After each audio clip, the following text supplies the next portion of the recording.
नमस्कार सभी को एक बार फिर से स्वागत। और हम पढ़ रहे थे फोर्थ ग्रेड के लिए राजस्थान की इतिहास की प्रमुख ऐतिहासिक घटनाएं, जो है वो हिस्टोरिकल इवेंट्स को हम पढ़ रहे थे। और उसी श्रेणी में आज हम एक नए वंश को डिस्कस करेंगे, वो है आपका रणथंभौर का चौहान वंश। पिछले पार्ट में हमने जो है वो डिस्कस किया था बीकानेर का राठौड़ वंश। आज हम बात करेंगे रणथंभौर के चौहान वंश की।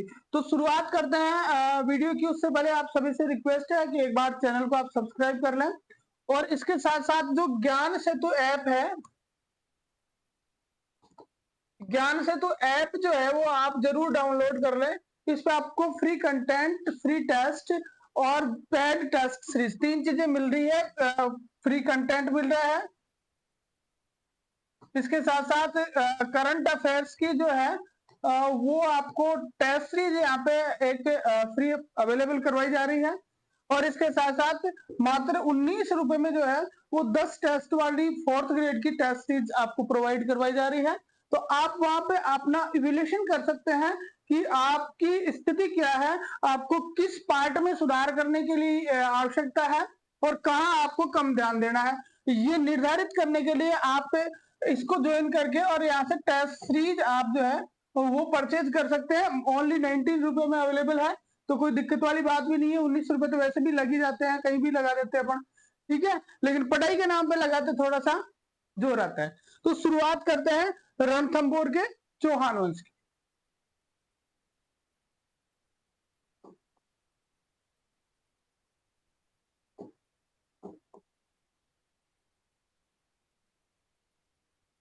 देखो, रणथंभौर के चौहान वंश की अगर हम बात करें तो रणथंभौर के चौहान वंश की सबसे पहले हम बात करेंगे उत्पत्ति की या स्थापना की, जिसको हम कह सकते हैं।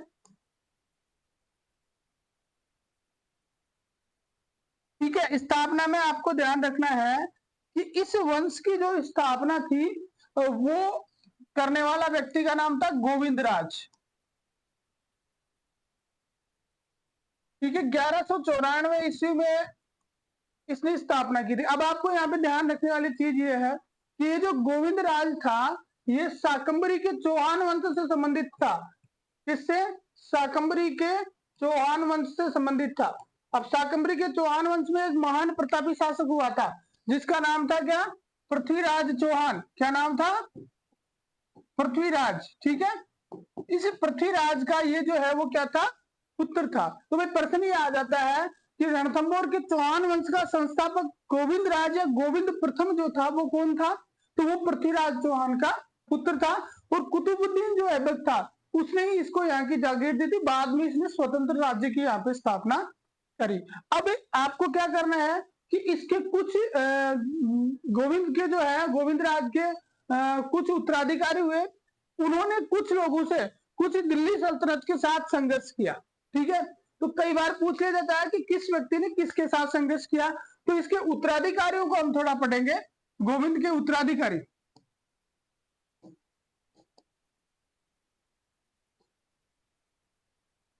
ठीक है, उत्तराधिकारी में आप याद रखिए, पहला नाम था वालन,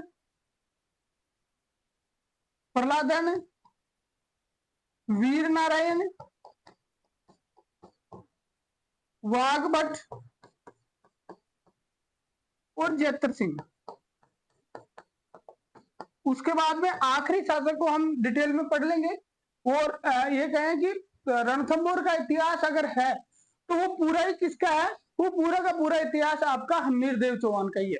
तो ये एक बार गोविंद प्रथम ने स्थापना कर दी, ये उसके वंशज हो गए। तो एक तो आपको ये सीक्वेंस याद रखना है, वालन, प्रहलादन, वीर नारायण, वाघभट और जैतर सिंह। कई बार सीक्वेंस पूछ लिया जाता है, कई बार सीक्वेंस पूछ लिया जाता है। जैसे आरएस प्री के अंदर जो है अब की बार पूछा गया था, आरएस प्री में एक क्वेश्चन इस टाइप से आया था, हालांकि वो स्टेटमेंट टाइप था, लेकिन आपको यहाँ पे ध्यान रखना है कि इनका सीक्वेंस याद रखें। अब मैं दूसरी बात कर रहा था कि इन लोगों ने जो है वो संघर्ष किया दिल्ली के सुल्तानों के साथ, दिल्ली के मुस्लिम शासकों के साथ इन्होंने संघर्ष किया। तो शुरू के जो दो लोग हैं इनका तो संघर्ष किसी से हुआ नहीं, वालन और प्रहलादन का। लेकिन वीर नारायण के समय दिल्ली का सुल्तान था इल्तुतमिश।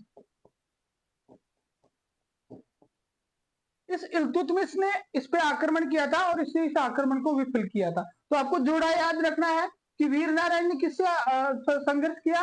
दिल्ली के किस शासक से किया? इल्तुतमिश से किया। उसके बाद में वागबट के समय इल्तुतमिश की पुत्री थी रजिया सुल्ताना।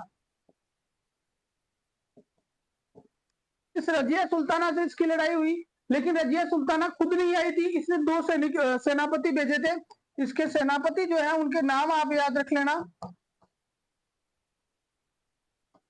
एक का नाम था कुतुबुद्दीन अहमद, ऐबक नहीं है, कुतुबुद्दीन अहमद, और दूसरे का नाम था हसन निजामी, जिसने ताजुल मासिर लिखी, जिसने बाद में किताब लिखी ताजुल मासिर।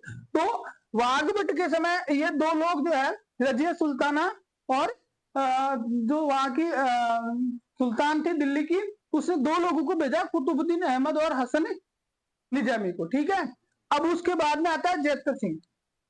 जैतर सिंह के समय नासिरुद्दीन महमूद,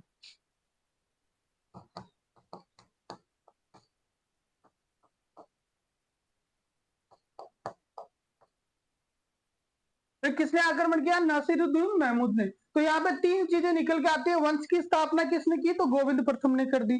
ठीक है, दूसरी बात यहाँ पे निकल के आती है कि भाई सीक्वेंस बताइए, तो वालन पहलादन वीर नारायण वाघभट और जैतर सिंह, वालन पहलादन वीर नारायण वाघभट और जैतर सिंह। शुरू के दो लोगों ने किसी से संघर्ष नहीं किया, लेकिन बाद के तीन लोगों का सामना दिल्ली के सुल्तानों से हुआ, क्योंकि रणथंभौर जो था वो दिल्ली की और जो गुजरात जाने वाला, ये कहें कि जो मेवाड़ आने वाला रास्ता था उस पे था, तो संघर्ष लाजमी था। वीर नारायण ने इल्तुतमिश के साथ किया, वाघभट ने रजिया सुल्ताना के साथ किया। रजिया खुद नहीं आई, उसके दो सेनापति आए, कुतुबुद्दीन अहमद और हसन निजामी, और जैतर सिंह ने नासिरुद्दीन महमूद से किया। ठीक है, ये आप याद रख लीजिए, स्टार्ट यही से होती है आपके रणथंभौर के चौहान वंश की। ठीक है, उसके बाद में एक नाम आता है मेन, जो मुख्य शासक रहा और पूरा इतिहास, पूरी हिस्ट्री जो है रणथंभौर की वो उसी पे है, उसका नाम है हमीर देव चौहान।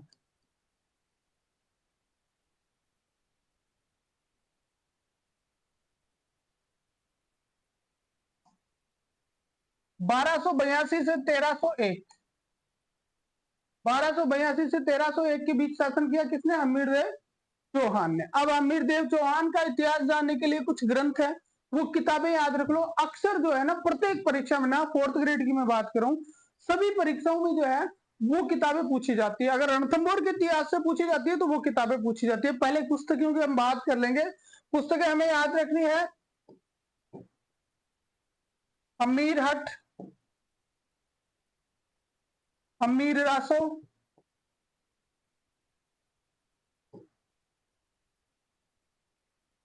अमीर महाकाव्य, हमीरायण और हमीर बंधन।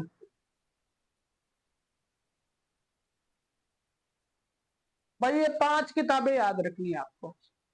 सबसे पहले सीक्वेंस से इन दोनों को छोड़ दो, ये 3 याद कर लेते हैं। हमीर हट, देखो सबसे ज्यादा हट किसने किया था? हट किसने किया था कि मैं जीवित जो है वो अंग्रेजों के हाथ नहीं आऊंगा, ये किसने कहा था? चंद्रशेखर आजाद ने। तो हट को वहां से कनेक्ट कर लो। हमीर हट का लेखक जो था उसका नाम चंद्रशेखर था, ये चंद्रशेखर आजाद नहीं था। ये सिर्फ मैंने इसलिए बताया कि आपको रिलेवेंट होके याद रह जाए। भाई हट जिद्दी आदमी कौन था कि मैं जीवित अंग्रेजों के हाथ नहीं आऊंगा, हमीर हट। ठीक है, तो वो हो गया आपका चंद्रशेखर। फिर उसके बाद में अमीर रासो, अमीर रासो के रचयिता थे जोधराज। क्या नाम याद रखना है? भाई रासो बड़ा महाकाव्य होता है। ठीक है, रासो बड़ा महाकाव्य होता है, तो कोई जोधा व्यक्ति, कोई मतलब मजबूत आदमी लिख सकता है, छोटी मोटी की बस की बात नहीं है। फिर है दूसरा है हमीर महाकाव्य। हमीर महाकाव्य जो है उसकी रचना जो, जैसे महाकाव्य बड़ा होता है ना, तो सबसे बड़ा कौन? सूरज। तो आपको नाम याद रखना है नयन चंद्र सूरी, नयन चंद्र सूरी। ठीक है, उसके बाद में हमीरायन और हमीर बंधन, ये दो याद रखने हैं, ये आपको याद रखने पड़ेंगे। इसका लेखक हमीरायन का था व्यास भांड। ठीक है, और हमीर बंधन का जो लेखक था वो था कैलाश अमृत।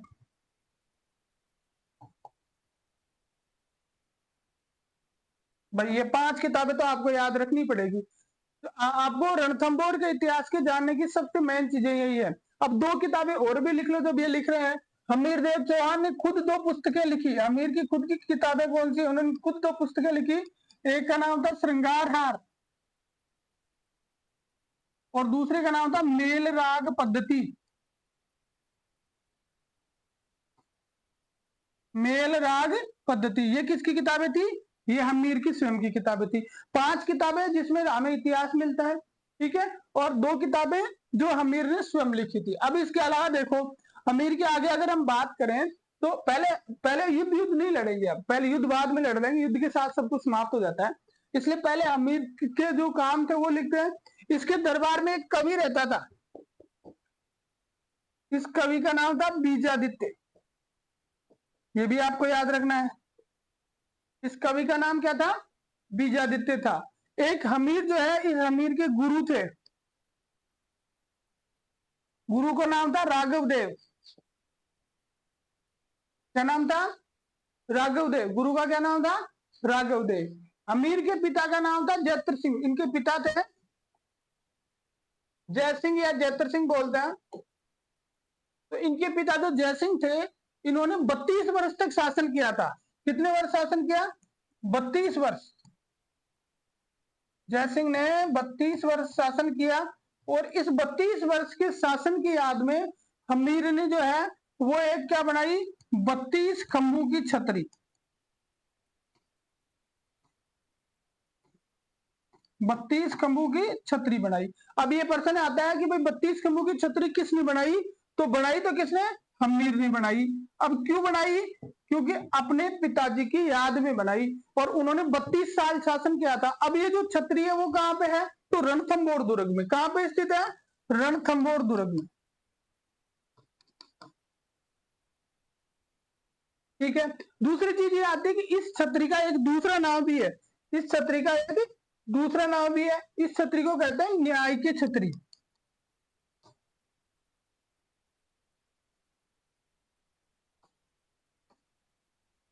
इसको क्या कहते हैं? न्याय की छतरी। तो निर्माण कार्य में हमें याद रखना है 32 खंभों की छतरी अमीर ने बनाई अपने पिता जयसिंह की याद में। उन्होंने 32 साल शासन किया, बस उसी की याद में इन्होंने बना दी।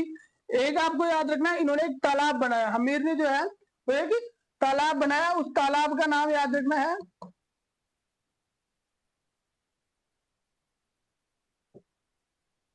पद्मला तालाब।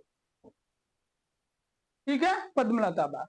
तो ये तो हो गया भाई अमीर से संबंधित बेसिक सी जानकारी, सामान्य बातें होगी। अब अमीर का जीवन जो है वो तो पूरा का पूरा क्या है? युद्धों का जीवन ही है। ये कहते हैं कि इन्होंने जो है वो 17 युद्ध लड़े और 16 जीते। 17 युद्ध लड़े और 16 युद्ध जीते। 17वें युद्ध के अंदर जो है वो अलाउद्दीन खिलजी के साथ लड़ते हुए वीर गति को प्राप्त हुए। ठीक है, तो याद रह जाएगा कि लास्ट युद्ध था जो अलाउद्दीन खिलजी के साथ था और उसी में वीर गति को प्राप्त हुए। तो ये आपको याद रह जाएगा। अब एक हमीर जो है, नेक्स्ट में चलते हैं।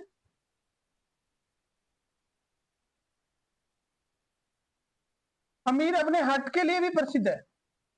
हमीर अपने हट के लिए भी प्रसिद्ध है। तो इसमें इन्होंने हमीर के लिए एक दुआ आता है कि हमीर जो है वो उनका हट क्या था, ये चलो अब आगे जब हट की एक बात आएगी वहां पर हम इस पर डिस्कस करेंगे। फिलहाल हम हमीर की बात करते हैं। तो सबसे पहले ही जैसे ही अमीर शासक बने,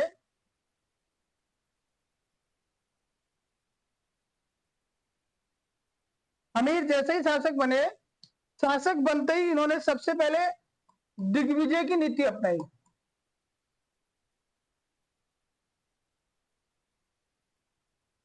शासक बनते ही सबसे पहले इन्होंने कौन सी नीति अपनाई? दिग्विजय की नीति अपनाई। अब दिग्विजय में आपको याद रखना पड़ेगा कि इन्होंने किस किस को कब कब जीता और सीक्वेंस भी आपको याद रखना पड़ेगा। मैं कह रहा हूं हर एंगल से आप तैयार रहिए। आपके ऊपर जो प्रहार आएगा ना क्वेश्चन का, वो कैसे भी आ सकता है। ठीक है, तो सबसे पहले आपको याद रखना है कि एट फर्स्ट इसने क्या किया कि भीमरस नामक जगह थी, वहां का शासक था अर्जुन। क्या नाम था? अर्जुन। इस अर्जुन पे अधिकार किया सबसे पहले। पहली विजय जो थी वो किसके साथ थी? भीमरस के, अर्जुन के। फिर सेकंड में ये गया भोज परमार। मालवा के भोज परमार पे जो है इन्होंने अधिकार कर लिया। उसके बाद में ये आए चित्तौड़, ठीक है, फिर इन्होंने चित्तौड़ पे अधिकार किया। चित्तौड़ के बाद में ये चला गया भाई आबू, आबू पे अधिकार कर लिया। आबू के बाद में ये आगे बढ़ा, आगे बढ़ के आया काठियावाड़,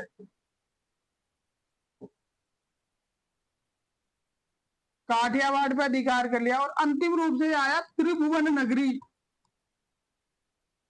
जहां के शासक ने भी इसकी अधीनता स्वीकार कर ली। तो ध्यान रखना, ये प्रथम दिग्विजय की नीति के तहत प्रथम विजय और ये अंतिम विजय दोनों याद रखने वाली चीज है। पहले लास्ट ज्यादा पूछी जाती है।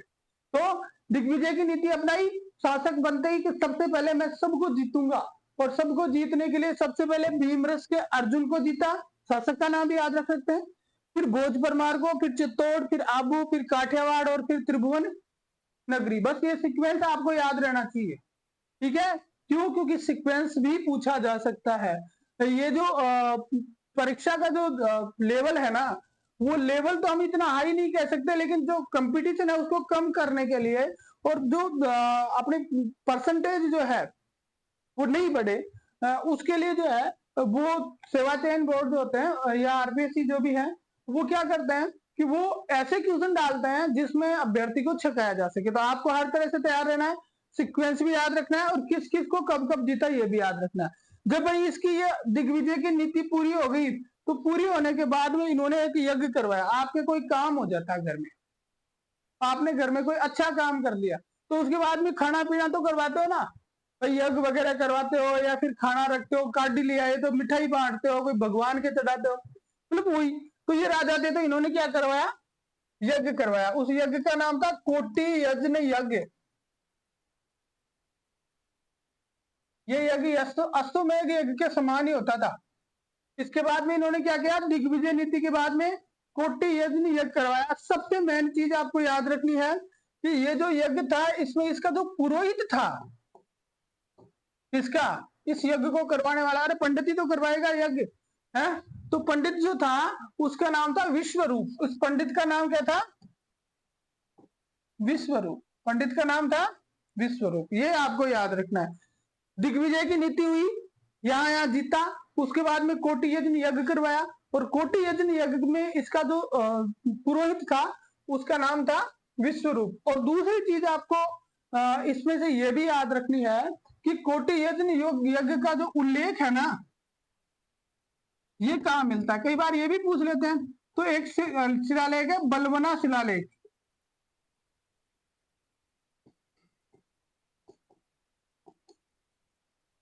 वैसे हमीर महाकाव्य में भी मिलता है, लेकिन बलवना शिलालेख में भी इसका उल्लेख मिलता है कि हमीर ने जो है वो कोटि यज्ञ यज्ञ करवाया। ठीक है, समझ में आ रहा है? दिग्विजय नीति बिल्कुल छोटी सी नीति है, कोई विशेष बात नहीं है। ठीक है, अब आगे चलते हैं।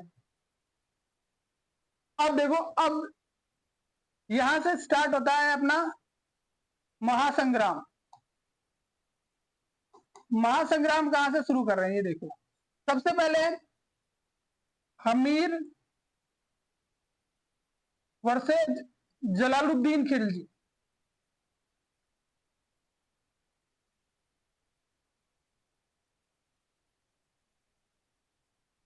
दिल्ली का खिलजी सुल्तान था जलालुद्दीन खिलजी। ठीक है, इस जलालुद्दीन खिलजी ने 1290 ईस्वी में आक्रमण किया। 1290 में आक्रमण किया। किस पे आक्रमण किया? रणथंबोर पे। ठीक है, रणथंबोर पे आक्रमण किया 1290 ईस्वी में। पहले तो आपको ये याद रखनी, जब 1290 ईस्वी में इसने रणथंबोर पे आक्रमण किया, तो रणथंबोर से जस्ट पहले एक दुर्ग है। ठीक है, इसको कहते हैं जाइन का दुर्ग।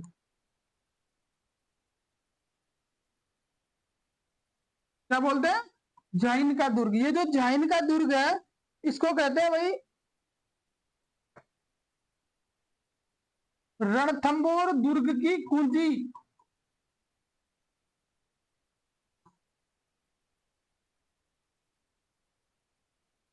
चाबी होती है ना, चाबी, कुंजी, गणित वाली कुंजी नहीं है, चाबी की है ना। तो जैन के दुर्ग को, किस दुर्ग को रणथंभौर दुर्ग की कुंजी कहते हैं? जैन के दुर्ग को रणथंभौर दुर्ग की कुंजी कहते हैं। अब हुआ क्या कि ये जो जैन का दुर्ग था, इस जैन के दुर्ग पे इस खिलजी ने क्या कर लिया? अधिकार कर लिया। क्या कर लिया? अधिकार कर लिया। अब यहाँ पे आपको याद रखना है कि जब जलालुद्दीन खिलजी ने आक्रमण किया था, उस समय हमीर ने का सेनापति था, हमीर ने एक सेनापति भेजा था जैन के दुर्ग को बचाने के लिए। इस सेनापति का नाम था गुरुदास सैनी। क्या नाम था? गुरुदास सैनी। इस सेनापति का नाम था गुरुदास सैनी। तो गुरुदास सैनी को भेजा था जैन के दुर्ग को बचाने के लिए, लेकिन वो जैन के दुर्ग को नहीं बचा सका और इस युद्ध के अंदर इसकी क्या हो गई? मृत्यु हो गई। तो आपको यहाँ पे ये भी ध्यान रखना है कि भाई कौन सा व्यक्ति था, अमीर का किस सेनापति था जो जलालुद्दीन खिलजी के आक्रमण के समय वीर गति को प्राप्त हुआ था। तो उसके सेनापति का नाम था गुरुदास सैनी। 3 सेनापति आएंगे, 2 अलाउद्दीन खिलजी के समय आएंगे और एक ये इसके समय। ठीक है, ये तो हो गया गुरुदास सैनी जी चलते रहे। अब क्या हुआ? जैन के दुर्ग में तो अधिकार हो गया खिलजी का। फिर खिलजी आगे बढ़ा और आगे बढ़कर इसने क्या किया? इस रणथंभौर दुर्ग की घेराबंदी कर दी। रणथंभौर दुर्ग पर इसने क्या डाल दिया? घेरा डाल दिया। और ये घेरा जो था वो 12 माह तक रहा। 12 महीने तक जो है वो घेरा डाल के जलालुद्दीन खिलजी बैठा रहा, लेकिन जलालुद्दीन खिलजी को कोई सफलता नहीं मिली। आखिर में वो थक हार गया और थक हार के और वापस जो है वो चला गया। लेकिन जाने से पहले वो एक बात कह के गया। वो बात आपको याद रखनी है। इसे खिलजी ने कहा,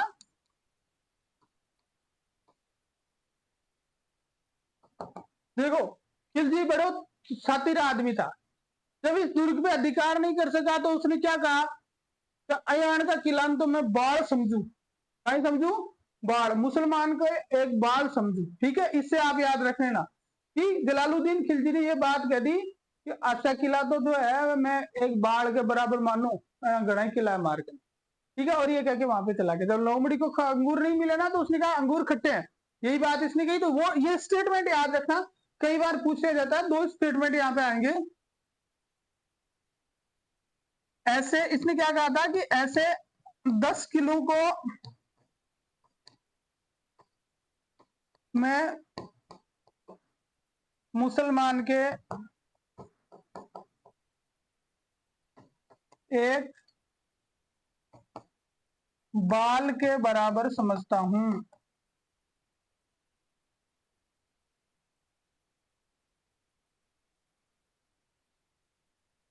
ये बात किसने कही? ये बात कही आपके जलालुद्दीन खिलजी ने।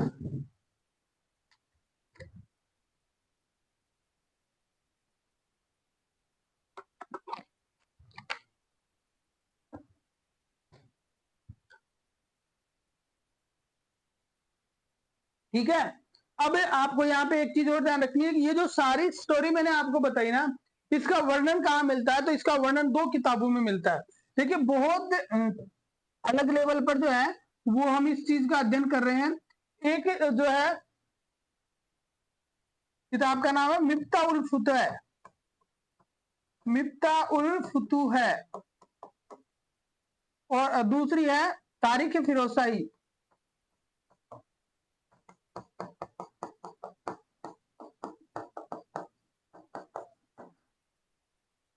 मिफ्ता उल फुतूह और तारीख फिरोजशाही 2 किताबों के अंदर हमें इस चीज का वर्णन मिलता है कि जलालुद्दीन खिलजी जो था उसने आक्रमण किया था हमीर पे, और आक्रमण में जो वो सफल नहीं हुआ उसके बाद में उसने ये स्टेटमेंट दिया और उसके बाद में वो वापस ही लौट गया। ये मिफ्ता उल फुतूह और तारीख फिरोजशाही में मिलता है। अगर आप चाहो तो इनके लेखक के नाम भी लिख सकते हो। मिफ्ता उल फुतूह अमीर खुसरो की रचना है,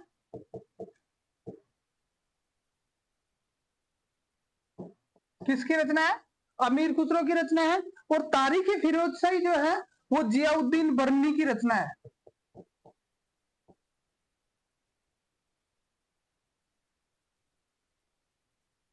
तारीख फिरोजशाही किसकी रचना है? जियाउद्दीन बर्नी की रचना है। भाई आपको इसके अलावा जो रणथंभौर का इतिहास पढ़ाया जा रहा है ना, इसमें इसके अलावा कुछ पढ़ने की जरूरत नहीं है। आपको 100% मैं कह सकता हूं कि इसमें से आएगा। इतना डीप जो है ना वो जरूरत ही नहीं है, ये मान के चलो। आपको ये एक पूरा स्ट्रॉन्ग बनाया जा रहा है, ठीक है। तो जो लोगों को अच्छा लग रहा है तो आप एक बार सब्सक्राइब कर लीजिए, ठीक है। अब ये हो गया जी बर्नी जलालुद्दीन खिलजी। अब आते हैं मेन खेल में, मेन हीरो की तरफ आते हैं। मेन हीरो कौन?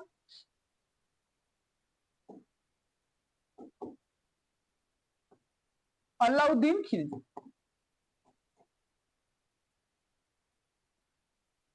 देखो अलाउद्दीन खिलजी ने 1299 में आक्रमण किया। कब किया? 1299 में आक्रमण किया। किस पे? अमीर पे किया भाई, ठीक है। बात ही अमीर की हो रही है, ठीक है। तो 1299 में जब अलाउद्दीन खिलजी ने आक्रमण किया, अब आक्रमण के कोई ना कोई तो कारण तो होते हैं, तो कारण पहले लिखो भाई, क्यों आक्रमण किए हो? आक्रमण का कोई कारण तो वैसे ही, तो आक्रमण का कारण अपन ठावना कीजिए, ठीक है।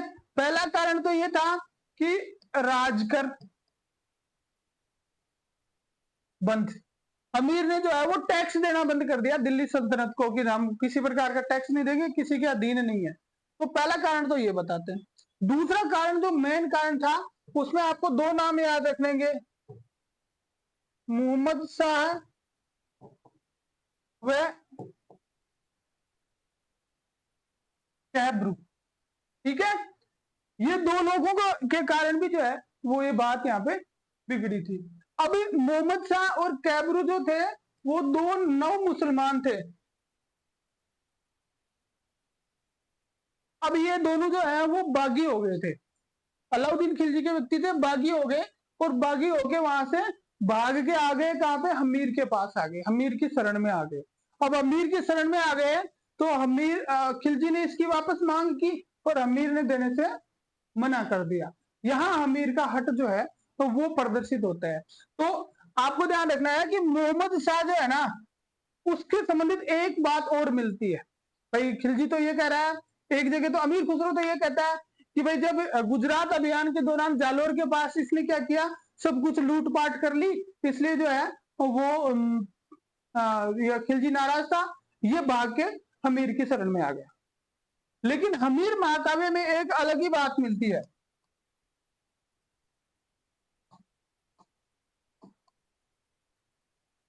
हमीर महाकाव्य में एक अलग ही बात मिलती है। हमीर महाकाव्य क्या कहता है कि ये जो खिलजी था इसकी बेगम थी, इस बेगम का नाम था चिमना। क्या नाम हो? चिमना बेगम। अब खिलजी के कोई 100, 200, 500, 1000 रानियां थी, तो चिमना के पास जाने का समय कम मिलता था। अब इधर मोहम्मद शाह जो है, इसने चिमना के साथ क्या कर लिया, थोड़ा संपर्क बना लिया। तो ये दोनों के दोनों आपस में पड़ गए, किसमें? लव अफेयर्स में पड़ गए, ठीक है। अब भाई ये दोनों के अंदर प्रेम हो गया, और प्लानिंग करी दोनों ने मिलकर कि भाई एक काम करता है। इस कैबरू ने कहा भाई कितने दिन तू जो है वो दासी टाइप में रहेगी, ऐसा करते तेरे को मैं रानी बनाता हूँ, तने मैं रानी लिख दूं, कि मैं खुद ने राजा लिख वो चाहूं, तने मैं रानी लिख दूं के, ठीक है। तो इसको रानी लिखने के चक्कर में पड़ गया, इसने देखा मैं इसको रानी लिखता हूँ। तो रानी कब लिखा जाए? जब अलाउद्दीन खिलजी मारा जाए। अलाउद्दीन खिलजी बड़ा सात्विक प्रवृत्ति का आदमी था, धूर्त चालाक, सारे लक्षण उसके अंदर थे। जो जो उसका संरक्षक था, उसका चाचा जलालुद्दीन खिलजी, उसी को मार के शासक बना था। तो इससे ज्यादा तो क्या ही हो सकता है, ठीक है। तो इसने क्या किया, इन दोनों ने प्लान किया, मोहम्मद शाह ने और चिमना ने, अलाउद्दीन खिलजी को रस्ते लगाने का, ठीक है। और ये बात अलाउद्दीन खिलजी को पता चल गई, इसलिए अलाउद्दीन खिलजी ने ऑर्डर कर दिया कि मोहम्मद शाह को रस्ते लगा दो, मोहम्मद शाह को मार दो। और इसी से डर के मोहम्मद शाह और कैबरू दोनों के दोनों किसके पास आ गए? हमीर के पास आ गए। हमीर से अलाउद्दीन खिलजी ने उसकी मांग की, हमीर ने जो है वो स्पष्ट मना कर दिया। हमीर ने इनको लौटाने से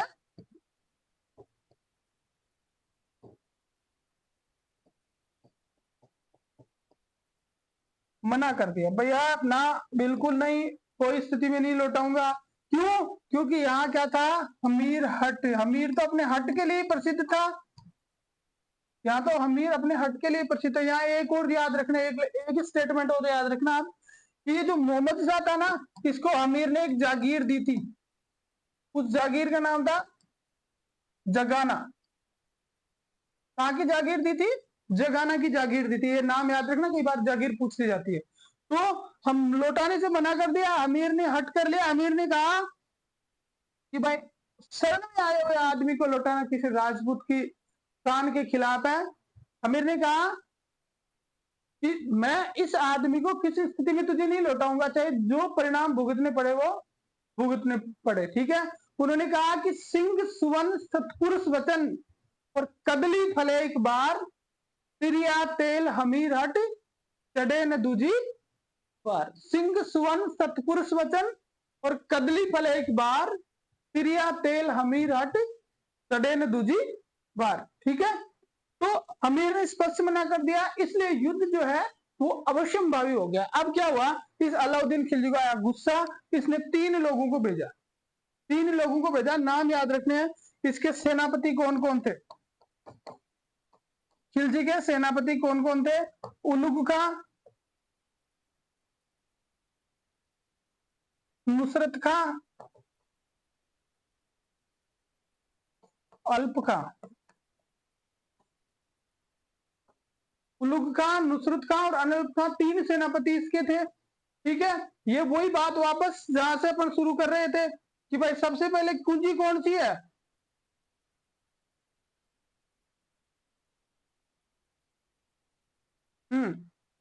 सबसे पहले आक्रमण कहां करना है, तो आक्रमण करना है यहां पे।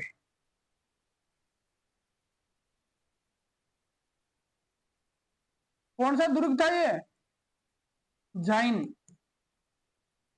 और ये था आपका रणथंबोर, ठीक है, जाइन और रणथंबोर। खिलजी आया, खिलजी ने आके जाइन पे अधिकार कर लिया।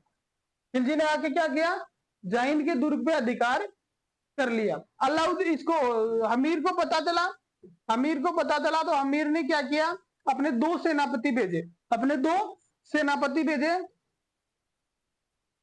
दोनों सेनापतियों का नाम याद रखें अच्छी तरह से। दोनों सेनापतियों का नाम आपको याद होना चाहिए। एक का नाम भीम सिंह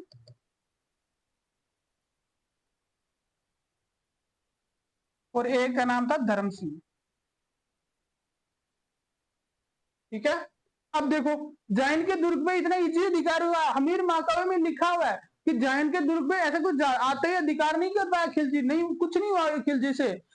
स्थिति क्या बनी, वो घटना क्या थी वो देखो। क्या हुआ कि हमीर ने भीम सिंह और धर्म सिंह को भेजा जैन के दुर्ग की सुरक्षा करने के लिए, और यहाँ बनास नदी के किनारे जो है वो युद्ध हुआ। बनास नदी के किनारे खिलजी की सेना के साथ इनका युद्ध हुआ, और ये दोनों के दोनों क्या है वो क्या रहे, विजयी रहे। दोनों के दोनों जीत गए, दोनों के दोनों जीत गए। और जीतने के बाद में ये यहां से वापस लौट रहे थे, कहां पे, रणथंबोर। लेकिन यहाँ एक दिक्कत हो गई कि पीछे तो था भीम सिंह और आगे था धर्म सिंह। भीम सिंह पीछे था और धर्म सिंह आगे था। इधर इसका सेनापति था एक अल्प खां, ये बेटा गांठ लगा के बैठा था छुप के। नुसरत खान और उलग खां तो उधर लड़ रहे थे, अल्प खां गांठ लगा के बैठा था। इस अल्प खां ने क्या किया, इस अल्प खां ने बड़ी चतुराई के साथ इस पे आक्रमण किया। अब ये तो आगे था, उस टाइम पे फोन तो था नहीं, अगर फोन होता तो ये फोन कर देता, तो आज इसने दूत भेजे, कोई आया, तब तक सारा खेल खत्म हो गया। अल्प खां ने भीम सिंह पे आक्रमण किया और भीम सिंह सेना सहित इसमें क्या हो गया, मारा गया। और अब धर्म सिंह अकेला पड़ गया, तो उसने देखा अब हो भी क्या सकता। धर्म सिंह आ गया कहां पे, रणथंबोर आ गया, रणथंबोर दुर्ग में आ गया। भीम सिंह मारा गया और उसके परिणाम स्वरूप जैन के दुर्ग पे अधिकार हो गया। तो 2 चीजें आपके यहाँ पे निकल के आती है। पहली कि जब जलालुद्दीन खिलजी ने आक्रमण किया था, जब जलालुद्दीन खिलजी ने आक्रमण किया था 1290 ईस्वी में, उस टाइम पर अमीर का कौन सा सेनापति मारा गया था, गुरुदास सैनी। हमने अभी पढ़ा उसको, कौन सा सेनापति मारा गया था, गुरुदास सैनी मारा गया था। समय हो गया, ओ माय गॉड 9 बज गए। गुरुदास सैनी मारा गया था, ठीक है। और उसके बाद में जो दूसरा युद्ध हुआ, जब ये आया आपका क्या बोलते हैं, अलाउद्दीन खिलजी आया, तो कौन मारा गया, भीम सिंह मारा गया। लेकिन क्या हुआ कि भीम सिंह के मरने के बाद जब धर्म सिंह रणथंबोर पहुंचा, तो हमीर जो है वो बड़ा नाराज हुआ इससे, और इसने ये माना कि इस धर्म सिंह के कारण भीम सिंह मारा गया, इसलिए इसने इस धर्म सिंह को क्या करवा दिया, अंधा करवा दिया। देखो राजनीति में सब कुछ जायज है, वो ही यहाँ पे हुआ। इसलिए कहते हैं कि राजा जोगी अग्निजड़ और वहां की उल्टी रीत, डरता रो परशुराम वे थोड़ी पाड़े प्रीत। मतलब ये कभी भी जो है, जो शासक है ना, जो राजा है ना, उनसे कभी भी ना तो उनसे मित्रता बली है ना उनसे शत्रुता बली है, उनसे तो थोड़ा दूर ही रहना अच्छा है। एक बिल्कुल सही था, सब कुछ सही था, मर गया कौन, और इसको अंधा करवा दिया। ठीक है, अब ये सारी घटनाएं होगी, जहां दुर्ग पर इसका अधिकार हो गया। उसके बाद में क्या हुआ कि खिलजी जो था,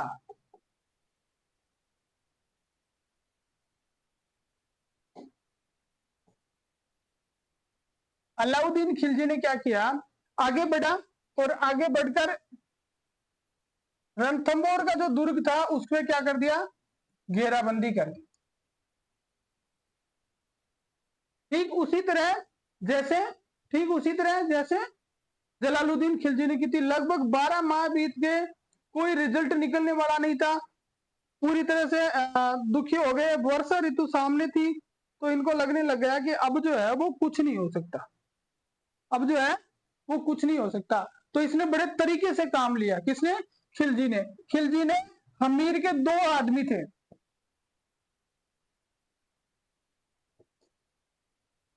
अमीर के 2 आदमी थे, उनको अपनी तरफ मिला लिया। उनका नाम क्या था,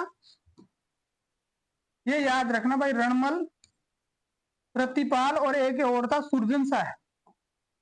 ये बहुत कम जगह मिलता है, रणमल रतिपाल तो मिल जाता है, लेकिन सुरजन शाह नाम जो है वो बहुत कम जगह मिलता है लोगों को।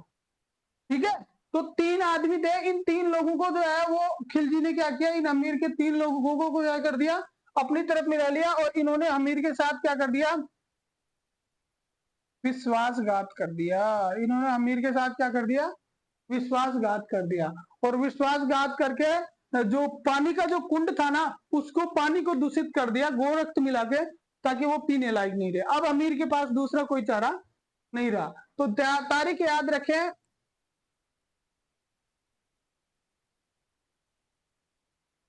11 जुलाई 1301, 11 जुलाई 1301 को जो है वो युद्ध हुआ। हमीर जो है वो लड़ते हुए मारे गए। ठीक है, वीर गति को प्राप्त हुए। तो हमीर ने तो क्या किया, केसरिया, और इन हमीर की रानी थी रंग देवी। रंग देवी ने क्या किया, जोहर।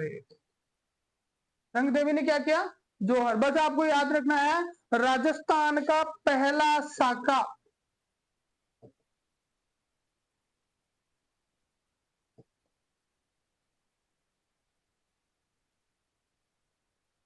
राजस्थान का पहला शाखा था जिसमें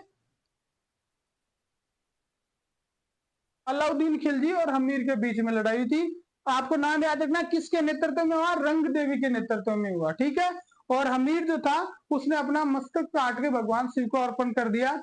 इसको कहते हैं कमल पूजा। इसको उनकी भाषा में, क्षत्रियों की भाषा में क्या कहते हैं, कमल पूजा। ठीक है, तो ये हो गया। एक आपको एक नाम और याद रखना है कि हमीर देव की एक पुत्री थी जिसका नाम था देवल दे।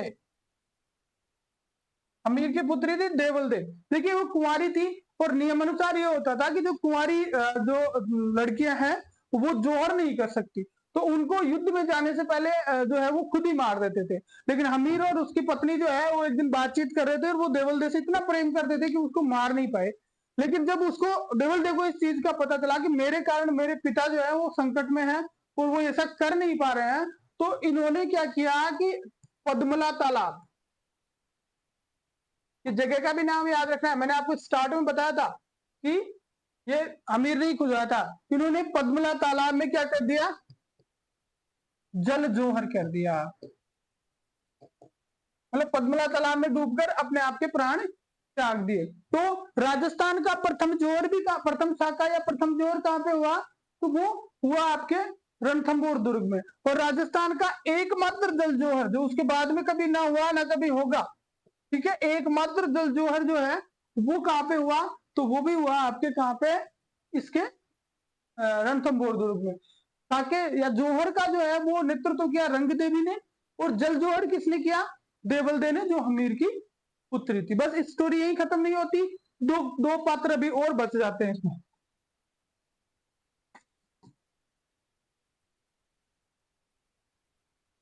मोहम्मद शाह कैबरू, एक पात्र ये बच गया, एक बच गया रणमल और रत्तीपाल। भाई इनका भी तो कुछ करना पड़ेगा, क्लाइमेक्स अभी बाकी है, पिक्चर पूरी खत्म होने दो। मोहम्मद शाह कैबरू को जो है वो अरेस्ट कर लिया गया, गिरफ्तार करके खिलजी के सामने लाया गया।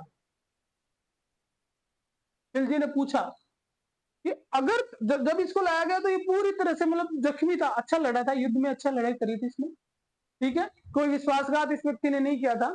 तो मोहम्मद शाह जो था वो करा रहा था दर्द से, तो खिलजी ने उसको पूछा कि हम तेरी चिकित्सा करवाते हैं, तुझे ठीक करके तुझे छोड़ देते हैं, तो बता तू क्या करे।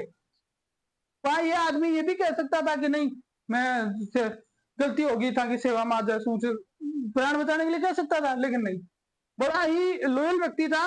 और इसने एक ही बात की खिलजी को कि पहले तो मैं तुझे मारूंगा, मैं दो काम करूंगा कहीं, कि पहले तो मैं तन्ने मारूंगा और दूसरो काम कहीं करूंगा, तो दूसरो काम मैं वो करूंगा कि हमीर के किसी वंशज को जो है, हमीर के वंशज को जो है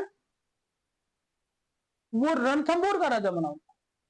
भाई साहब कितनी मोटी बात की, कितनी बड़ी बात कही इस आदमी ने, कि पहले तुझे मारूंगा और उसके बाद में हमीर के वंशज को जो है वो राजा बनाऊंगा।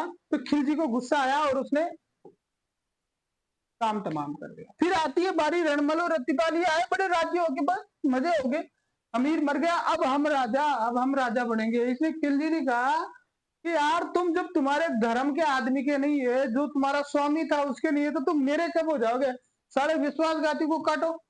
तो इन दोनों को भी उन्होंने वही मौत के घाट उतार दिया। और इस तरह से जो है वो रणथंभौर का इतिहास, रणथंभौर के चौहानों का जो इतिहास था वो समाप्त हो गया। अगली क्लास में हम जो है वो अजमेर के चौहान पढ़ेंगे। Thank you very much.